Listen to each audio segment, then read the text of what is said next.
We're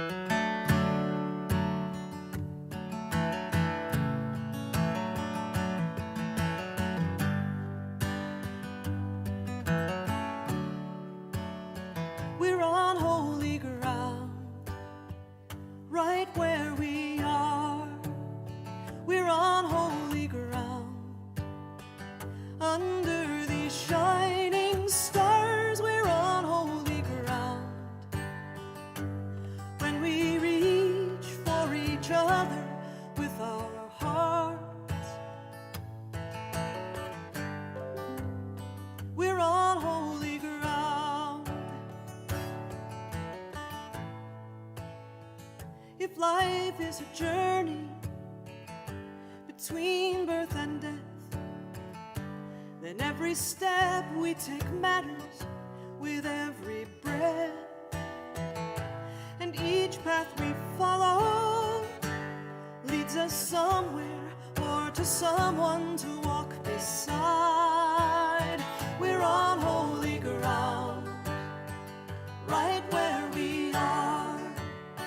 We're on holy ground, under these shining stars. We're on holy ground, when we reach for each other with our hearts. We're on holy ground. If we are all pilgrims between here and there, then everyone we meet matters each day we share. And no one's a stranger, just a brother or a sister we didn't know. We're on holy ground, right where we are. We're on holy ground, under these shining stars. We're on holy ground, when we reach for each other with our hearts. We're on holy ground.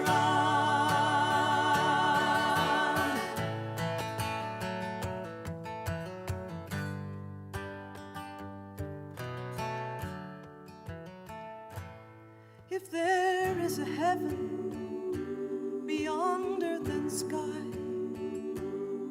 it's made of moments here that matter with you and I. There's no destination more full of grace than this place we meet again. We're on holy ground, right where we are.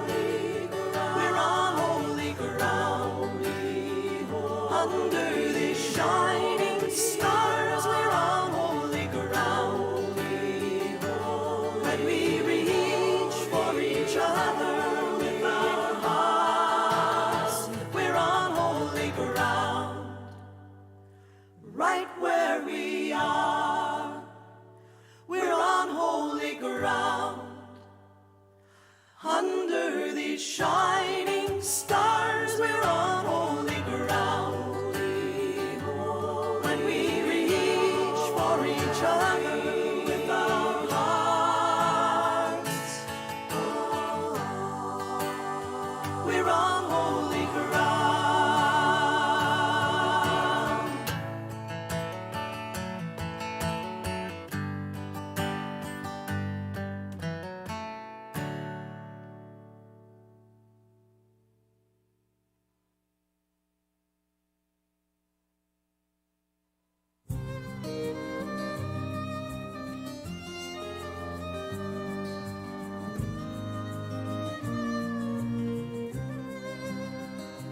At the dawning of the day and the setting of the sun, we remember you.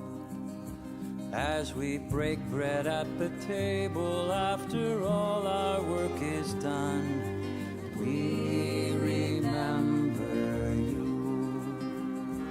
When a sister is hurting needs a helping hand, when a brother needs a caring friend to understand, when the going gets rough and we're trying to see things through, we remember you. We remember you. We remember. When the crocus is in bloom and we have joys to share, we remember you. When the darkness strikes so hard, it's more than we can bear, we remember you. As we wake up with the sunrise, greet the brand new day, may we ever keep in mind your quiet wisdom and the way you humbly walk the talk, staying faithful and true. We remember you.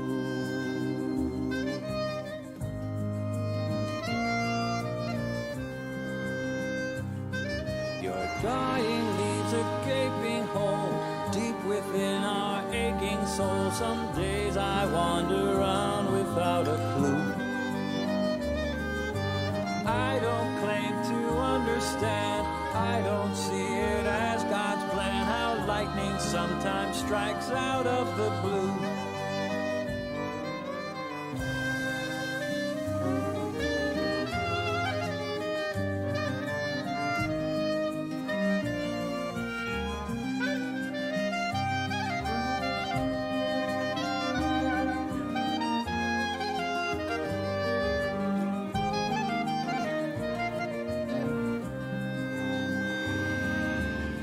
The foggy haze and the crashing storms of night, we remember you.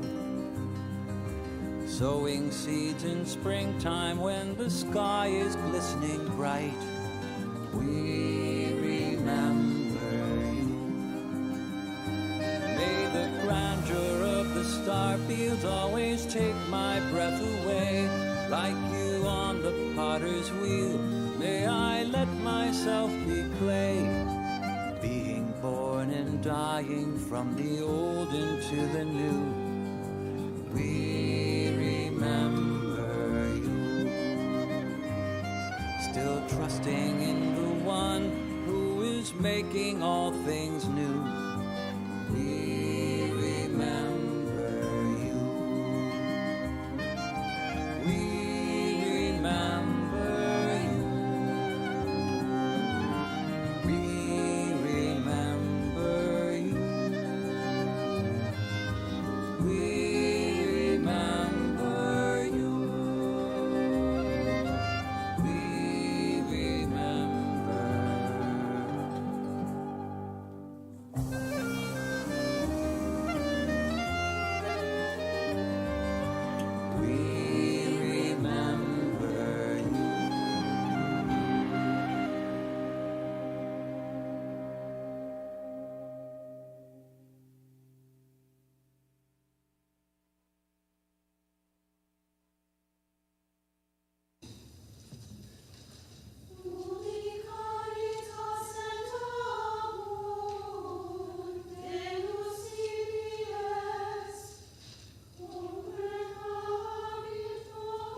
There's a river flowing in my soul. There's a river flowing in my soul, and it's telling me that I'm somebody. There's a river flowing in my soul. There's a river flowing in my heart. There's a river flowing in my heart, and it's telling me that I'm somebody. There's a river flowing in my heart. There's a river flowing in my mind. There's a river flowing.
Please rise in body or spirit for military honors.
Thank you. You may be seated.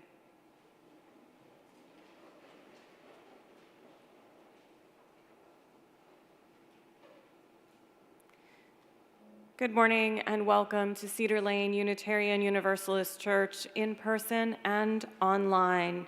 Welcome to this service of remembrance and celebration.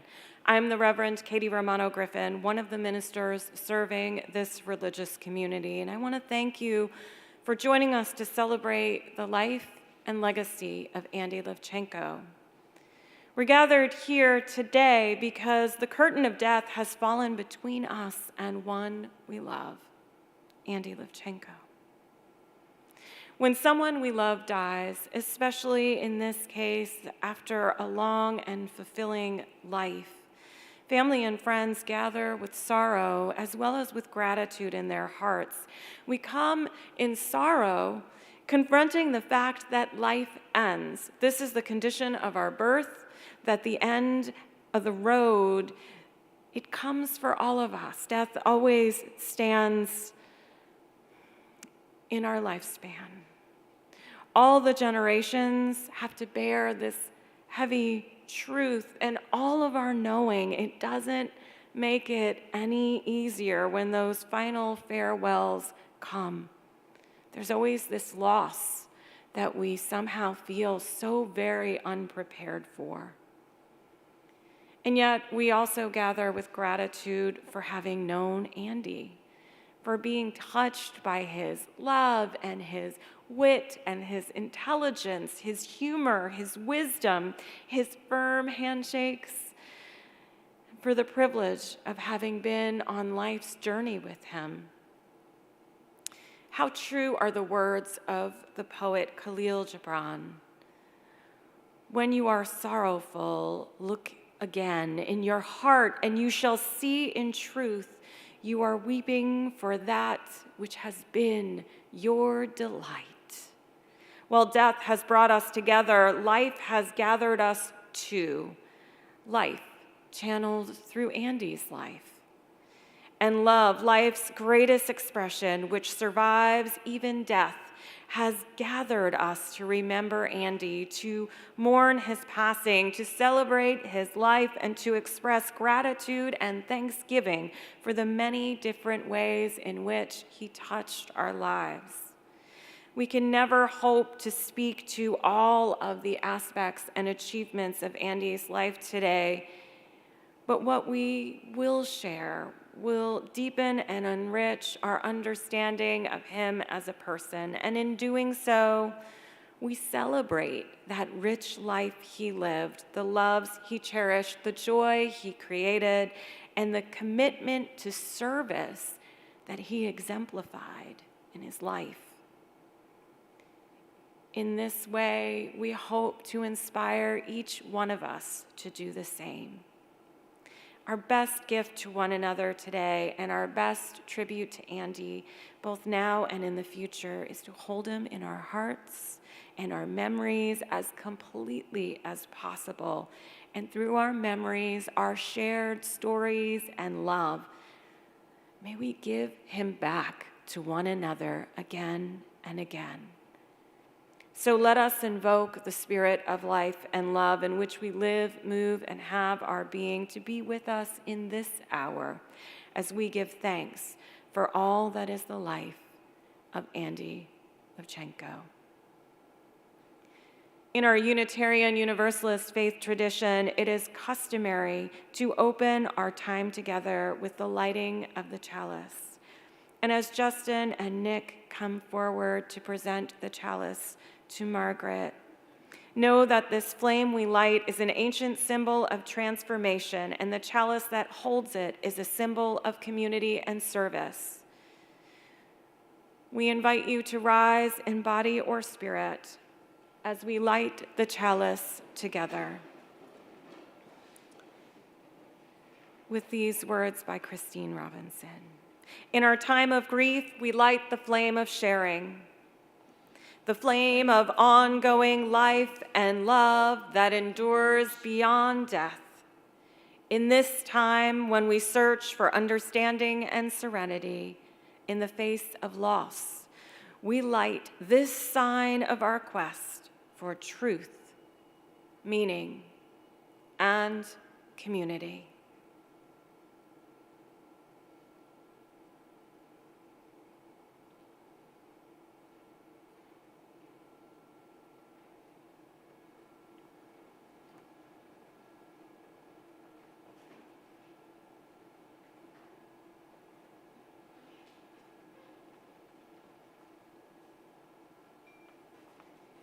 Please remain risen as we sing together hymn number 347, Gather the Spirit.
Andrew Levchenko Jr. was born in New York City on January 16, 1931, to Andrew and Alexandra Levchenko.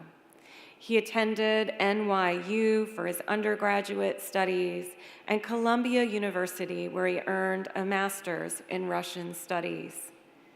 He was a U.S. Army reservist with the rank of colonel and received a meritorious service medal, among others, for his work in military intelligence.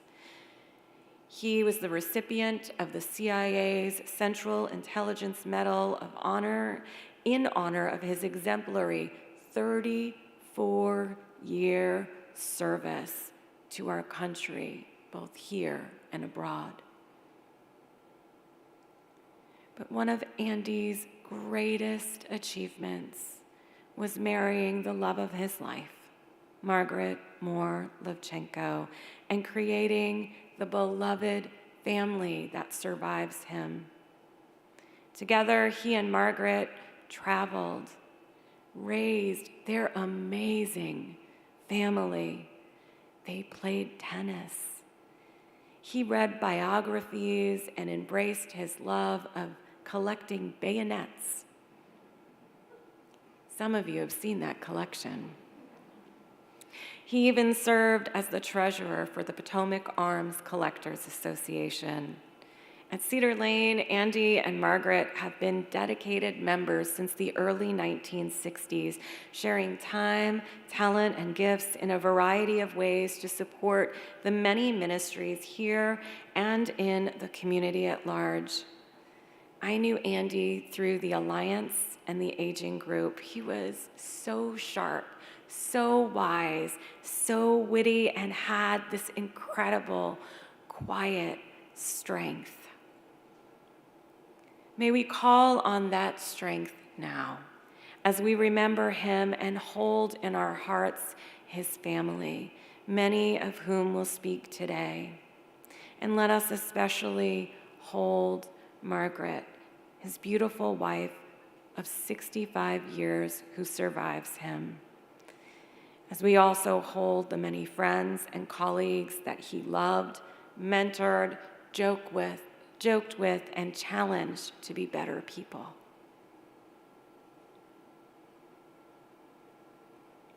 I'd like to invite Andy's grandsons, Justin, Nick, Paul, and Derek, to come speak.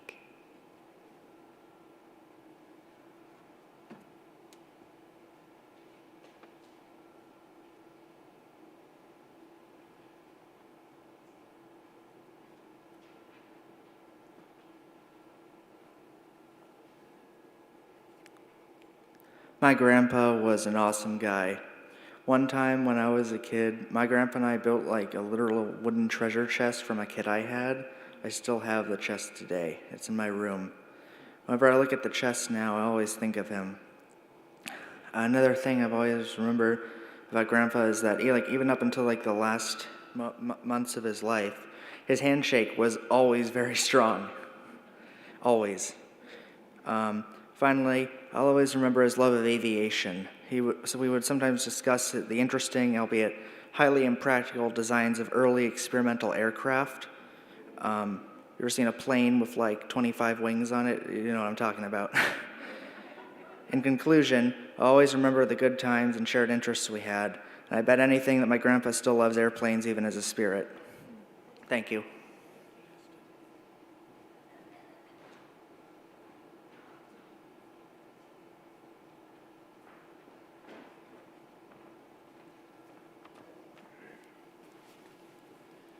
All right. Yeah. Thank you. Yes. Grandpa was a great granddad to me. He had a great sense of humor and was not afraid to speak his mind.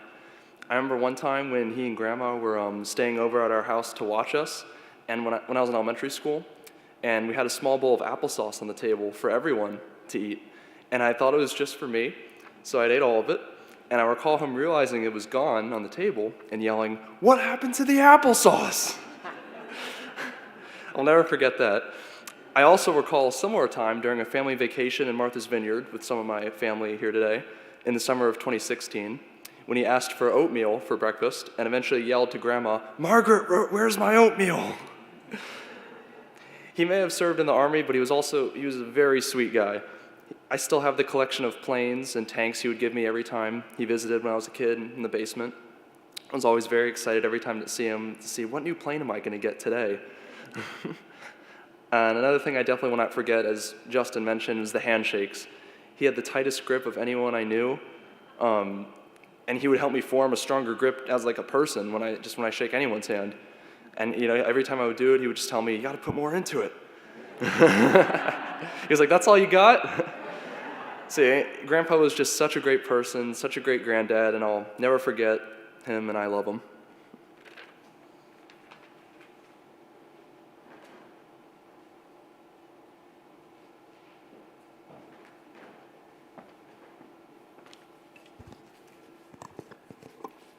Hi everyone, I'm Paul, I'm Stuart's son and Andy's grandson.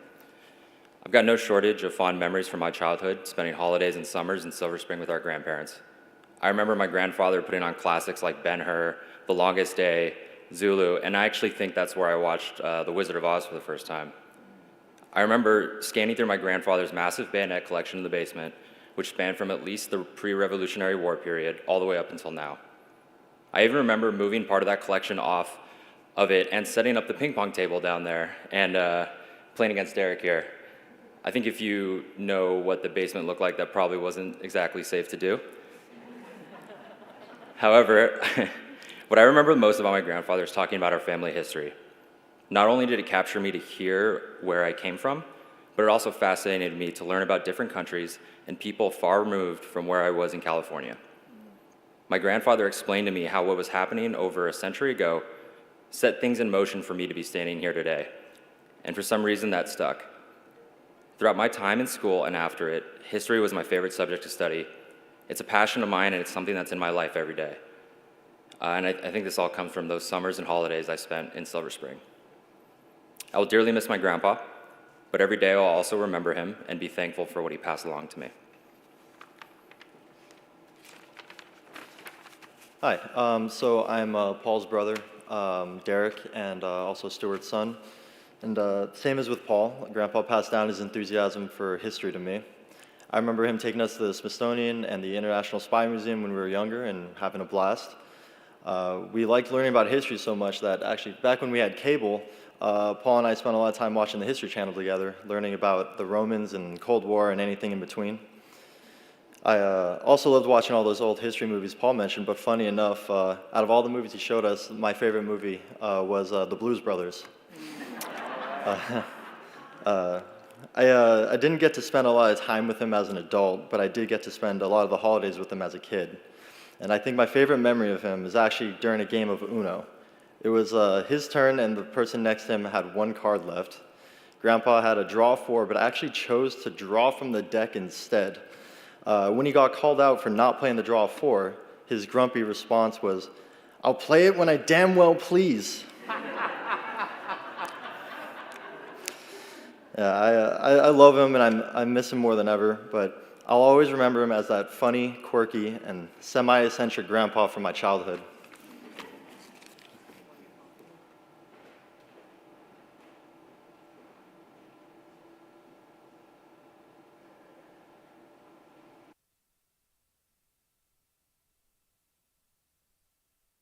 In 1968, our Uncle Andy inducted my brother and I into the Sewer Workers of America.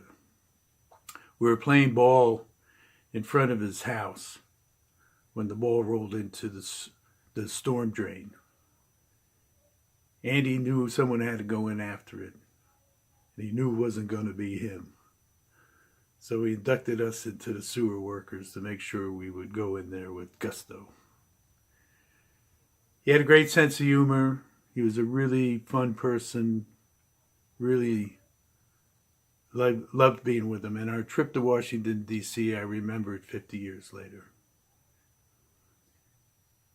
He was kind of a different guy, you know. He was more cosmopolitan than a lot of the older men I knew. Dressed well, he had been an army officer, worked overseas, smoked a pipe, collected antique pistols, which was very interesting to a kid. Had that dry sense of humor, and he was real smart. Over the years, talking with him, he was really well informed, intelligent, even-handed, even fair-minded. Had a lot of stories to tell. Him and his lovely wife, Margaret, had traveled quite a bit, and he always had interesting things to say about that. Was real good to my wife, JoJo. She got him right away. She thought he was a hoot and a real gentleman, real old school gentleman. Anyway, a life well lived. He was a loving husband, dedicated family man, patriot. Well done.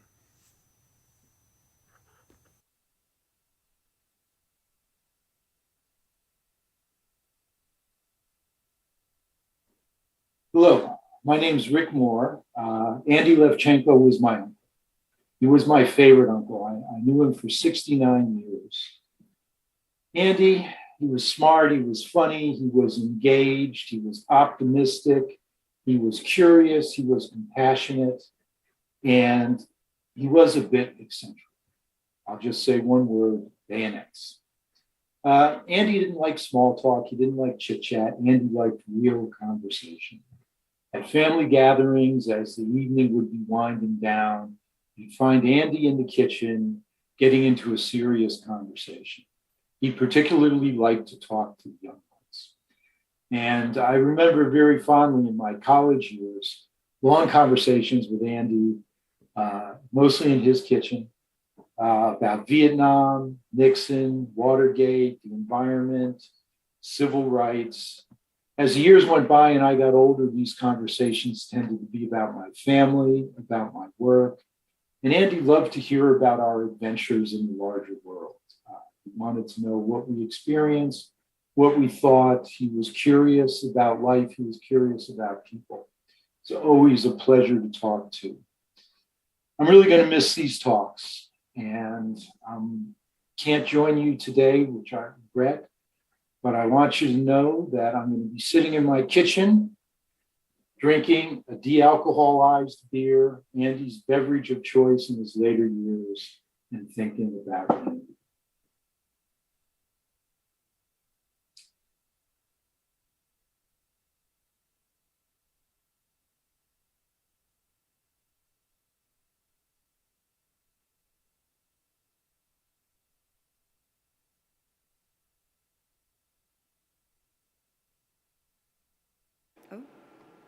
Hello.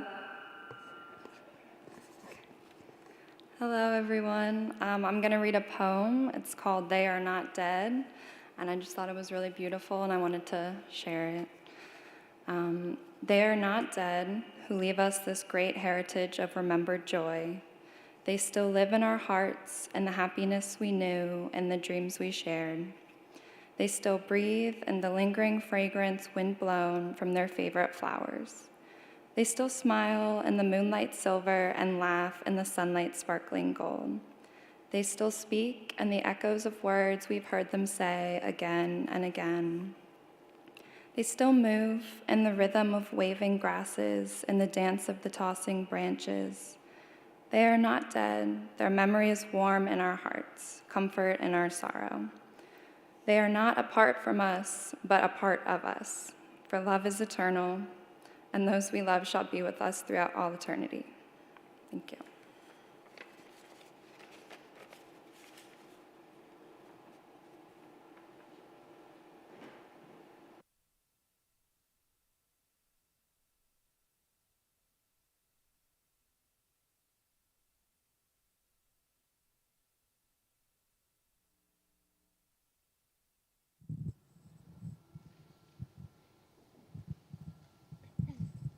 Hi everyone, I'm Kara, and I'm Andy's granddaughter, and I'll be singing I'll Be Seeing You.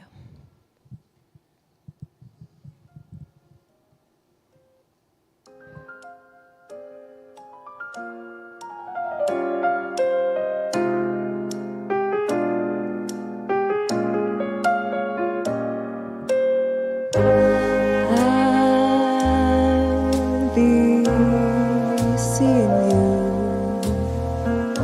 in all the old familiar places that this heart of mine embraces all day through.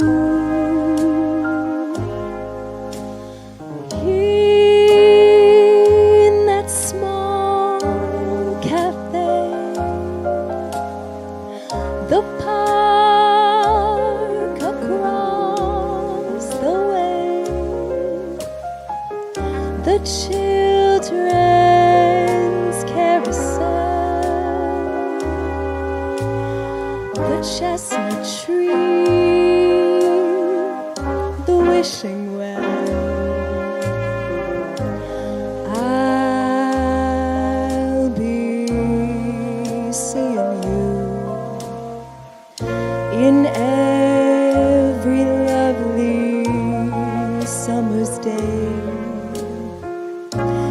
in everything that's light and gay. I'll always think of you that way. I'll find you in the morning sun, and when the night is new, I'll be looking at the moon, but I'll be seeing you.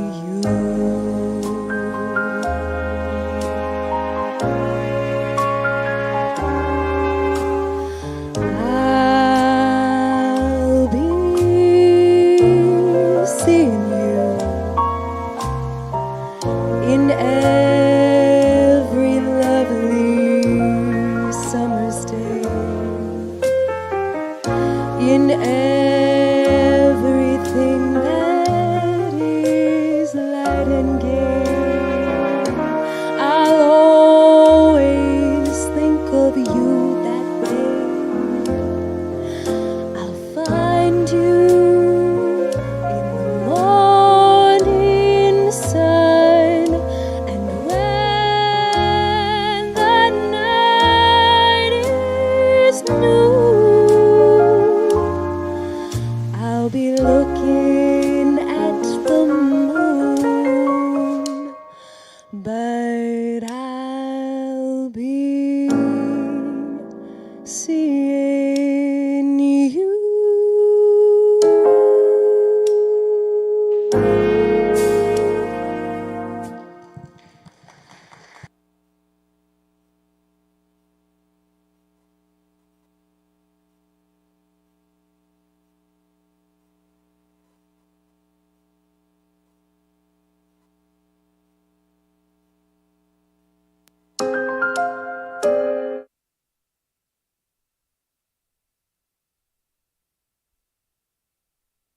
So I have to follow that.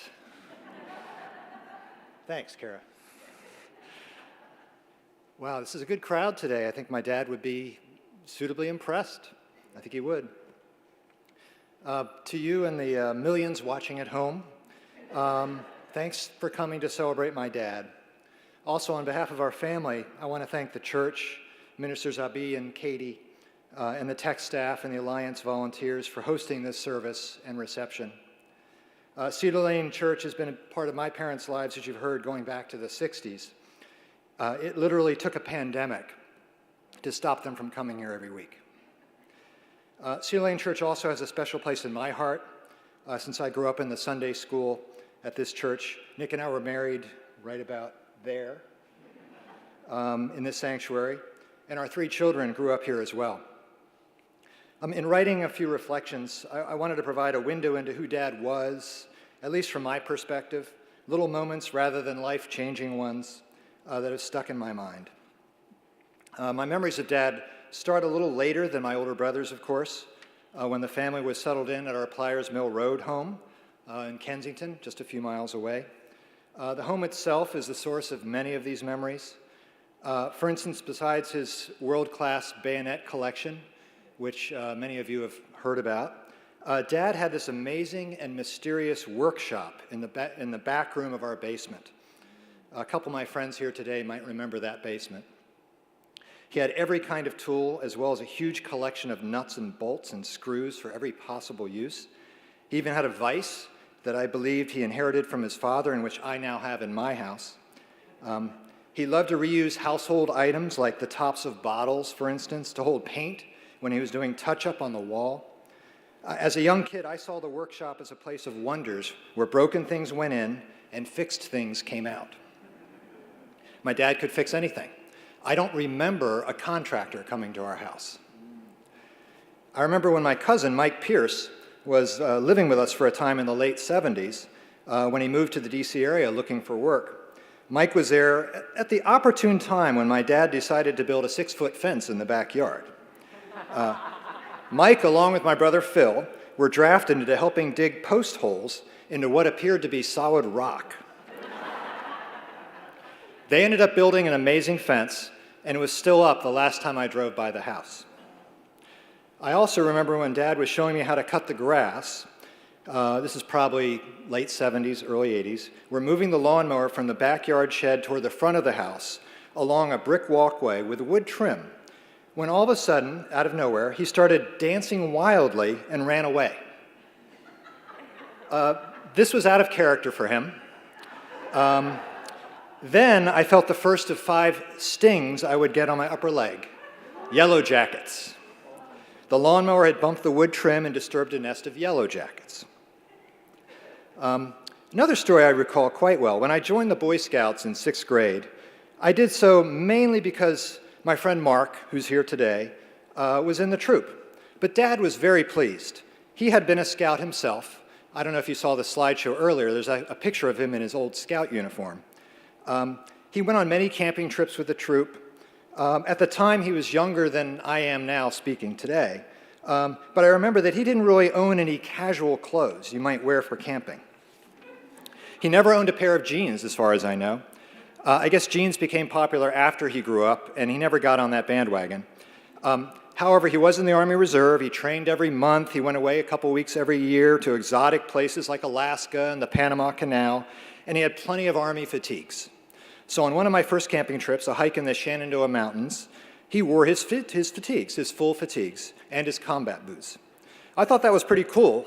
So on a later day trip he was not on, where we were crawling through a really cool cave, I did so with my dad's fatigue shirt, complete with the current Lieutenant Colonel Levchenko label on it. And also at Dad's suggestion, I bought a pair of combat boots at the Navy PX that I still have to this day. They are indestructible. I highly recommend them. Soon after we moved to Pliers Mill Road, Mom went back to school and got yet another master's degree, her third, this one in library science. She began working part-time for the Montgomery County Libraries. The libraries were open late hours back then, and she would usually work 1 or 2 evenings a week. Dad was many things, but a cook was not one of them. So Mom would often make a casserole, sausage, or perhaps cheese and potato, that we would heat up on nights she went out to work. However, Dad had one menu item he loved to cook on occasion: Franks and beans. He took great joy in describing it with a thick French accent as tube steak avec les beans au jus. My final memory to share today involved a long-standing routine we had when I'd be leaving for home after visiting Mom and Dad. As you heard, he had a very strong grip. I would shake Dad's hand, and he would start to smile and grip my hand stronger and stronger. I would then exaggerate a wince of agony on my face, and then he would release. He continued this tradition with my son Nick, as you heard. Well, last Monday night at Mom and Dad's apartment, he was set up in the living room in the special bed Holy Cross Hospice had brought in for him. We had just finished the intake meeting with the hospice nurse. It was late, and I was saying goodnight to Dad. He was not able to vocalize at this point, but he bumped my hand with his, and I shook his hand. He squeezed, not the iron grip of past days, but still amazing for someone in his condition. It was very comforting to me, and hopefully to him, to be able to do this one last time. Thanks, Dad.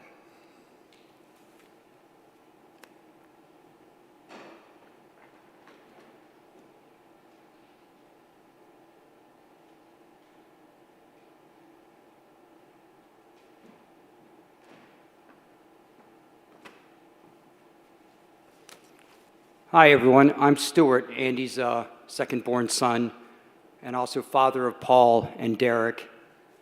And I appreciate everyone coming out here to honor my father's memory. He was a very, very interesting guy. There was nothing average about my father. Remarkable in so many ways.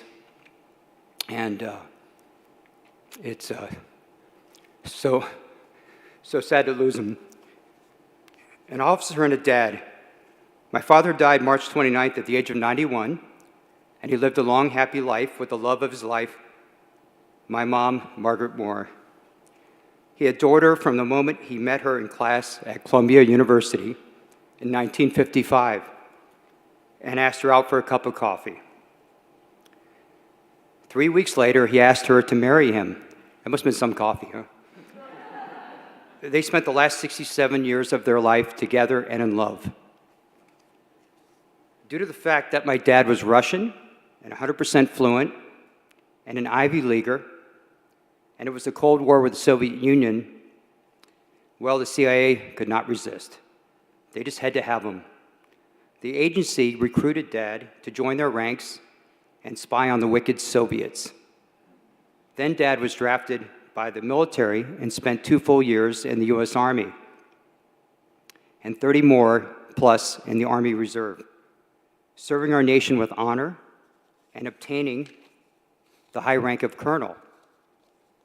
Dad's full-time career was as a high-level CIA agent, where his job was to spy on Russia and use his Russian expertise to defend our nation and cripple the Soviet Union. Dad was extremely macho and intellectual. Those two qualities don't always go together, but they did in my dad. There was no bravado with Dad. He just was what he was, a quiet, tough guy. He loved guns. He loved books about guns, and shows where people talked about guns, and movies where people fired guns. He was a huge John Wayne fan. Not that he talked about him that much, he just watched every John Wayne film over and over. Like everything else in life, Dad didn't talk about it, he did it. Dad had a remarkable, world-class antique collection and rifle and bayonet collection. And when you were a guest at his house, man, woman, or child, that was one of the first things Dad was going to show you. Besides having a great mind, Dad was so good with his hands, as Keith mentioned. He could fix anything.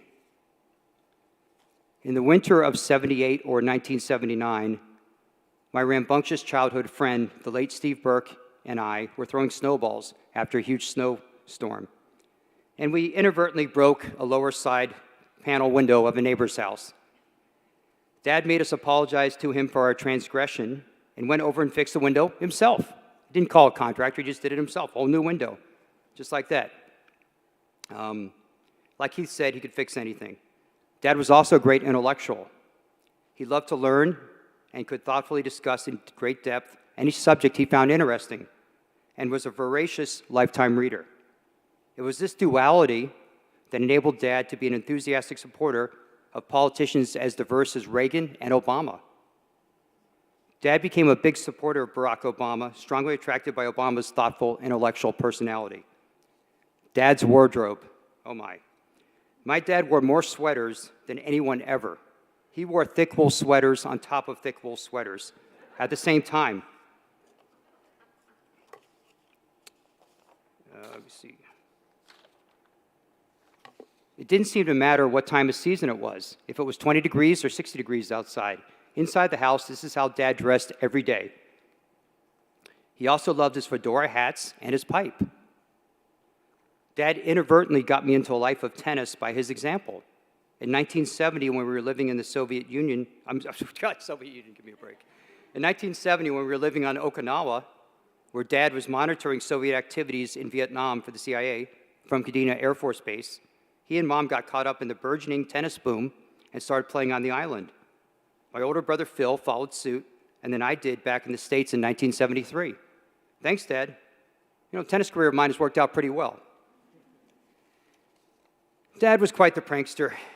I remember being alone in our den late one night when I was 15, around 1979, watching a Stephen King miniseries called Salem's Lot. Unknown to me, Dad was lurking behind me in the doorway, waiting for just the right moment. Right when the vampire pops out of the coffin to bite David's soul in the neck, remember the guy from Starsky and Hutch? Dad gripped my right neck and shoulder, causing me to jump out of my seat about 3 feet. I was so angry, and he was laughing so hard like it was the funniest thing he'd ever seen. Dad and Belen, my beautiful Belen. In 2010, Dad was 79 and still going strong, and he had all his wits about him. It was at this time that he re-met the love of my life, Belen.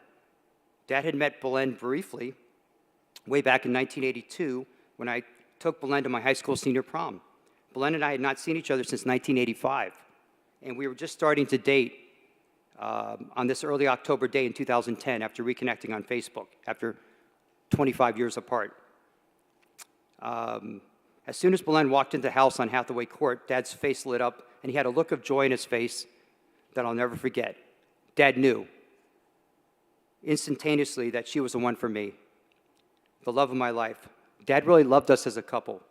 One time while we were still dating, we were at Hathaway helping Dad rake and bag leaves, and he suddenly blurted out to Belen and I, "You guys remind me so much of Margaret and me." Wow. That's the highest compliment Dad could ever give anyone. He spent 67 years madly in love with my mom. He would gaze at her at the family dinner table, even in his 70s and 80s, and it never waned. I'd be eating my dinner or my pizza or whatever, and he would just be staring at her, just gazing. I believe Dad's love for Mom is forever, well beyond this lifetime. Dad served and protected our country with distinction as a high-ranking military officer and as a high-level CIA agent. His quiet, under-the-radar, honorable service deserves our recognition. Here's to you, Dad. You lived an honorable life and set a great example for your 3 sons, Phil, Keith, and yours truly. Rest in peace, sir. With love forever, Stuart and Belen.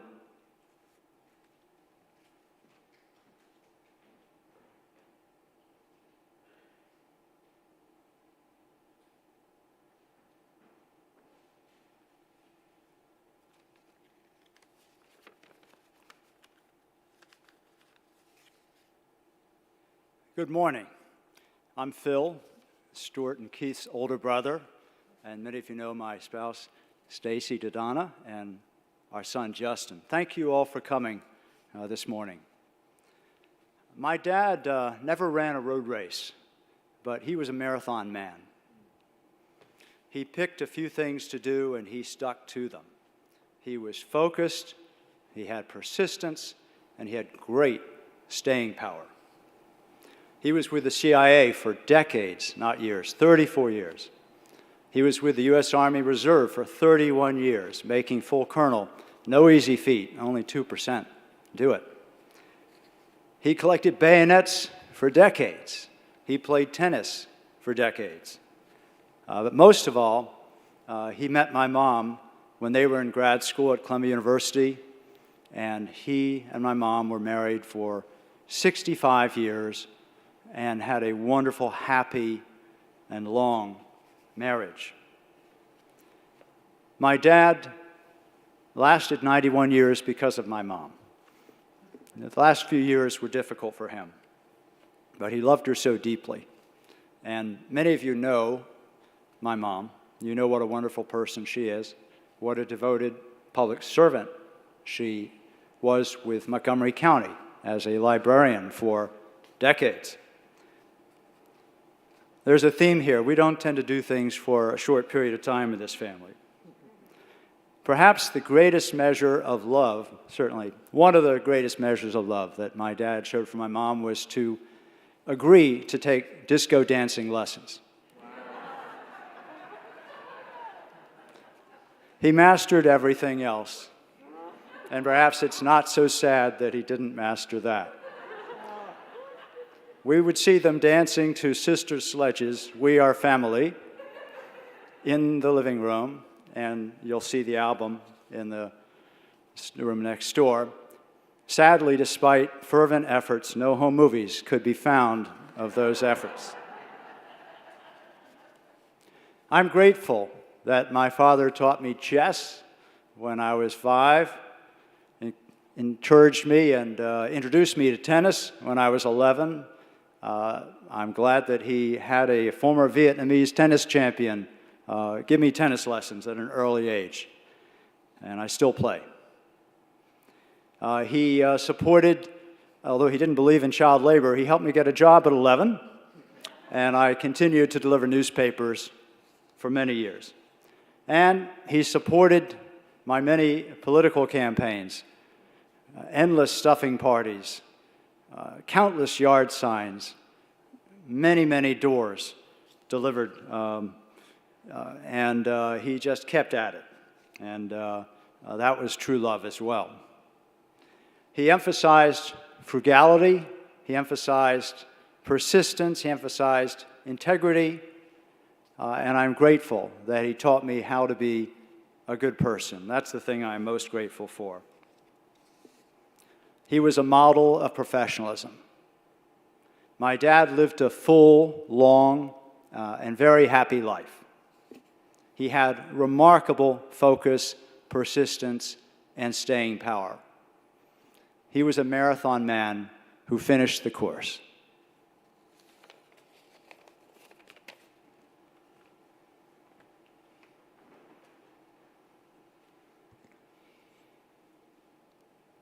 Thank you, Phil, and everyone, for your wonderful remembrances of Andy. Phil, as you were talking about Andy's learning disco dancing, I just had this image of him like John Travolta doing Saturday Night.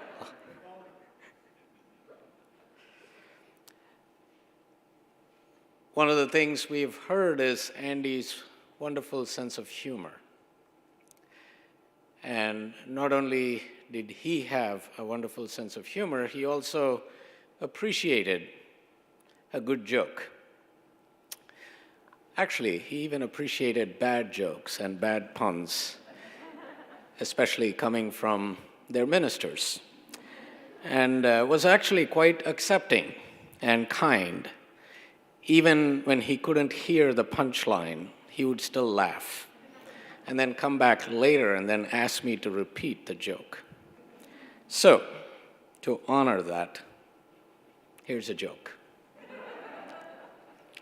So it was after the Easter service, and the preacher was standing at the door shaking hands as people were leaving. And the preacher saw a church member who he hadn't seen in quite a while. So he grabbed his hand and pulled him aside, with that firm handshake like Andy had. And then the pastor said to him, "You need to join the army of the Lord." To which the member replied, "I'm already in the army of the Lord, Pastor." So the pastor said to him, "Then how come I don't see you except at Christmas and at Easter?" To which the member replied in a whisper, "I'm in the Secret Service."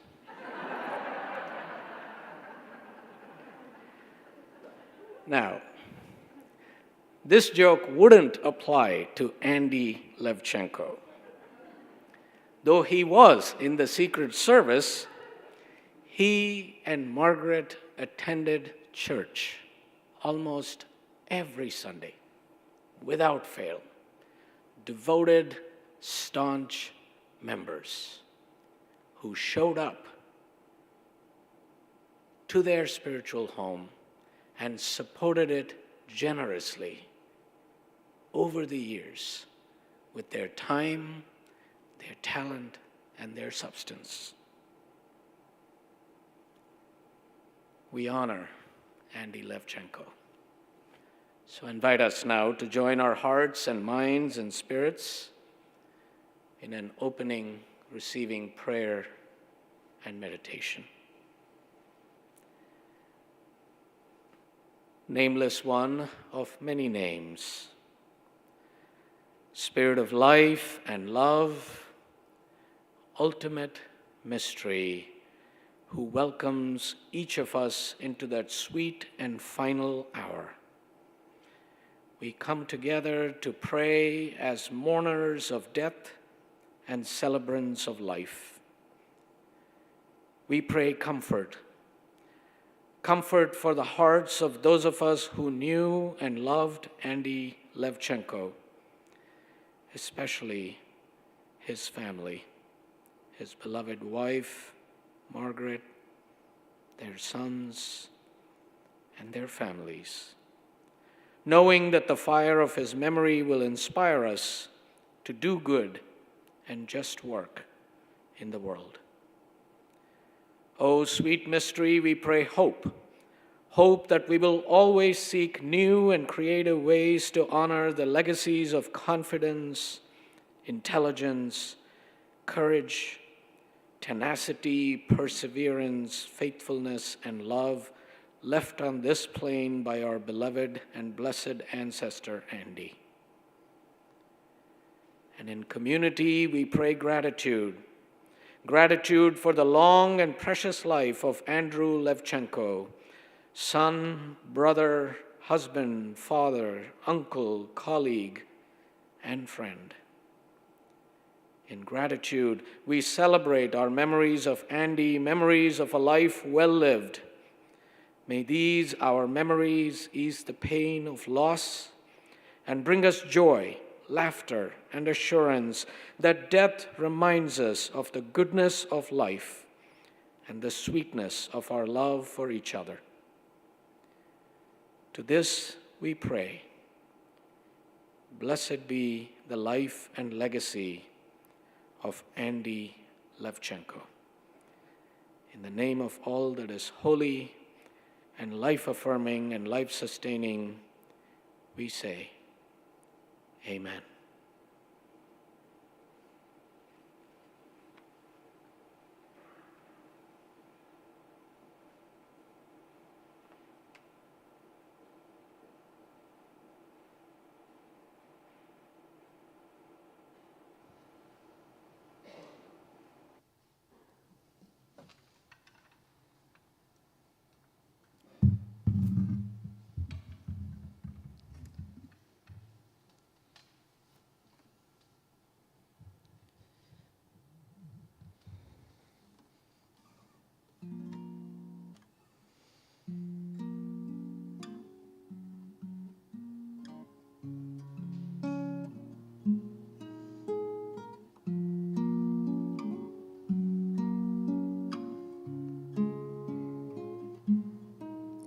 Oh, all the money that e'er I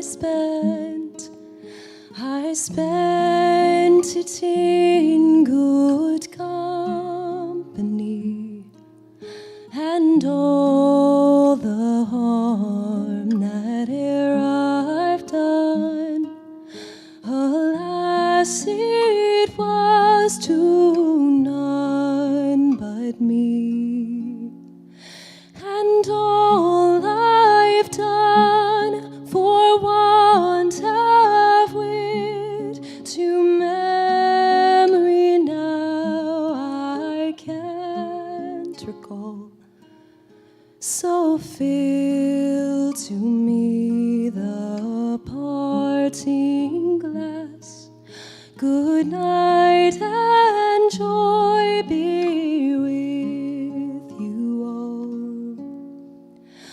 Oh, all the comrades that e'er I've had are sorry for my going away, and all the sweethearts that e'er I've had would wish me one more day to stay. But since it falls unto my lot that I should rise and you should not, I'll gently rise and I'll softly call. Good night and joy be with you all. Good night and joy be with you all.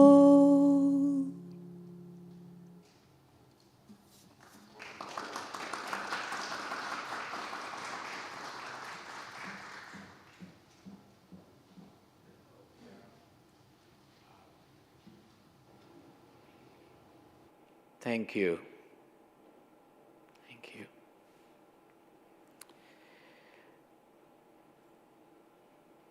In her poem, When Great Trees Fall, the distinguished poet Dr. Maya Angelou writes, when great trees fall, rocks on distant hills shudder. Small things recoil into silence, their senses eroded beyond fear. When great souls die, the air around us becomes light, rare, sterile. We breathe briefly, see with a hurtful clarity. Our memory, suddenly sharpened, examines, gnaws on kind words unsaid, promised walks never taken. Great souls die, and our reality bound to them takes leave of us. Our souls dependent upon their nurture now shrink, wizened. Our minds, formed and informed by their radiance, fall away. But then, she writes, our memory comes to us again in the form of a spirit, and it is the spirit of our beloved. And we see our beloved standing before us as a light, as a beacon, indeed, as a way. And so it is with Colonel Andrew Levchenko Jr., who in life and now in death rises as a light, as a beacon, in his own quiet way before us. As Andy rises before us as a light and a way, he points us toward a constant strengthening, a constant striving, persevering, that is so characteristic of him. It is a way of finding fire in the midst of water, water in the midst of rock, and a steady rock on which to stand in the midst of a world of raging waters and shifting sands. Indeed, it is a constant theme, principle, and practice in Andy's life, his service, his career, to refuse to be reduced to one's life's circumstances and instead to break barriers and rise in freedom. Indeed, as Dr. Angelou says, you may not control all the events that happen to you, but you can decide not to be reduced by them. Andy was a phenomenal human being, to quote another of Dr. Angelou's poems, who could seriously say, I created myself, but never would, because he was too humble and matter of fact. Someone who was never boastful, yet one who was grateful to have been loved and to be a loved one, and to be able to love because love liberates. One who embodied, when you get, you give. When you learn, you teach. And he had a strong commitment to life, to being alive, and saying yes to life. He was dedicated to his family, to his beloved Margaret. 65 years of deep devotion. And he was dedicated to his country, his career, and his church. He was humble, loyal, generous, thoughtful, kind, meticulous. He was intellectually keen and emotionally grounded. He loved to read biographies, listen to music, watch John Wayne movies and other old classics that he would figure out a way to make the DVD player here in the library work with his friends from the Alliance. He loved guns and collecting bayonets. Andy was richer in things, wiser in thoughts, generous of heart, kinder in deeds, courageous in action, abundant in those qualities of husband, father, grandfather, son, brother, uncle, friend, veteran, mentor, colleague, co-religionist, that brought love to our world, served our country, and made this world a better place through his labors. Dr. Angelou closes her poem with, "When great souls die, after a period, peace blooms, slowly and always irregularly. Our senses restored, never to be the same, whisper to us, they existed, they existed. We can be and be better, for they existed. He existed. We can be and be better, for Andy existed." Friends, we are glad that Andy lived and was the man he was. We are thankful for his life. We are thankful for his service to our nation. We are glad that we saw his face and felt the glow of his friendship and love and grimaced through his firm handshakes. We are glad to have been influenced by his personality and ways, to have been inspired by his courage and his convictions. We are glad to have loved him and to have been loved by him in return. We are thankful that Andy's acts of love continue to influence those he touched, especially his children and grandchildren and friends, and will continue to influence our larger world, for we are all woven into a single tapestry. We are thankful for the fact that love never dies, that endures through life and death. So carrying him thus in our hearts, let us go now from this place in comfort and in peace, assured that even in this time of loss and sorrow, life remains precious and good. And let us carry these words with us. Gather the stars, if you wish it so. Gather the songs and keep them. Gather the faces of people, gather for keeping years and years, and then loosen your hands, let go, and say goodbye.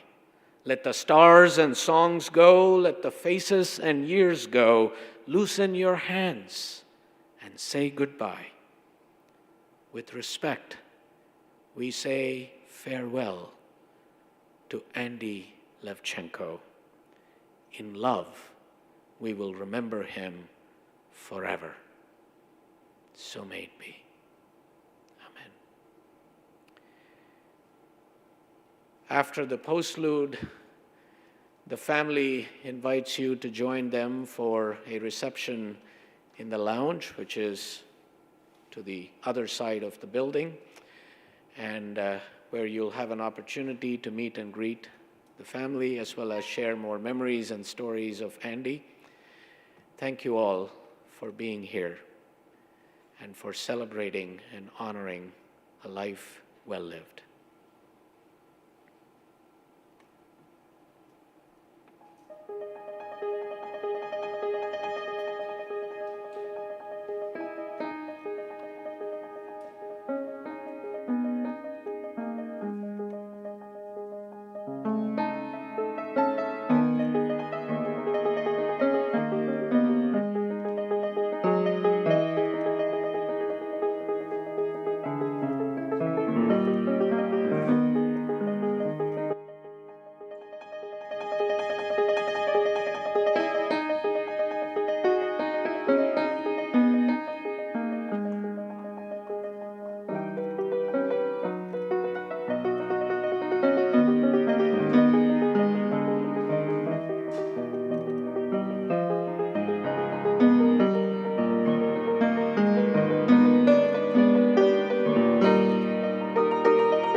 Yeah. Thank you. I know you were playing solo today.